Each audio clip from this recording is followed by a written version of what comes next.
Hello மக்களே, இன்றைக்கி ரொம்ப டேஸ்டியான பலாக்காய் பிரியாணி வந்து எப்படி பண்ணுறான்னு பார்க்கலாம். அதுக்கு ஒரு பலாக்காயை அப்படியே முழுசாக வந்து குக்கரில் போட்டு அவிச்சு இந்த மாதிரி குட்டி குட்டியாக வந்துட்டு கட் பண்ணி வச்சுருக்கோம். இதில் கொஞ்சம் இதை பிரியாணி போட போகிறோம், கொஞ்சம் இதை பிரியாணிக்கு சைடிஷாக வந்துட்டு நம்ம செய்ய போகிறோம்.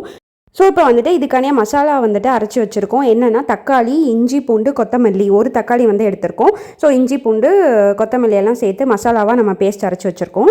இதுக்கப்புறமா ஒரு குக்கர் வச்சு குக்கர் வந்து ஹீட் ஆனதோ அதில் 2 table spoon oil, 2 table spoon நெய் வந்துட்டு ஊற்றிருக்கோம். ஆயிலும் நெய்யும் சூடானதுக்கப்புறமா வந்துட்டு பிரியாணி இலை, பட்டை, கிராம்பு, ஏலக்காய் இதெல்லாம் போட்டு தாளிச்சிருக்கோம். அதுக்கப்புறமா ஒரு கைப்பிடி புதினா இலை, அதுக்கப்புறமா வந்துட்டு ஒரு பெரிய வெங்காயம் போட்டு நல்லா வதக்கிக்கலாம். நல்லா வெங்காயம் வந்துட்டு பொன்னிறம் ஆகிற வரைக்கும் வதக்கிக்கலாம். அதுக்கப்புறமா வந்துட்டு 3 பச்சை மிளகாய் வந்துட்டு சேர்த்துருக்கோம்.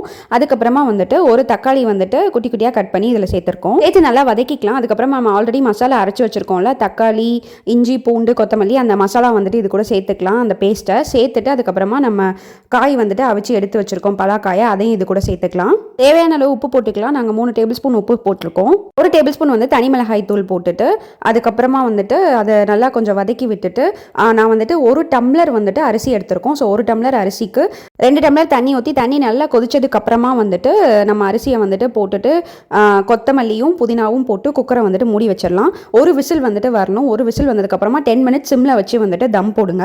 ஸோ ப்ரெஷர் அடங்கினதுக்கப்புறமா 2 டேபிள் ஸ்பூன் நெய் ஊற்றி நல்லா கிளறி விட்டு எடுத்தோம் அப்படின்னா சூப்பராக உதிரி உதிரியான பலாக்காய் பிரியாணி வந்துட்டு ரெடி ஆயிடுச்சு. ஸோ இதுக்குரிய சைடிஷ் வந்துட்டு எப்படி பண்ணுறது அப்படின்னு சொல்லிட்டு நாளைக்கு வீடியோவில் பார்க்கலாம். மட்டன் பிரியாணிக்கு ஈக்குவலாக இருந்தது. ட்ரை பண்ணி பாருங்கள், சூப்பராக இருந்தது.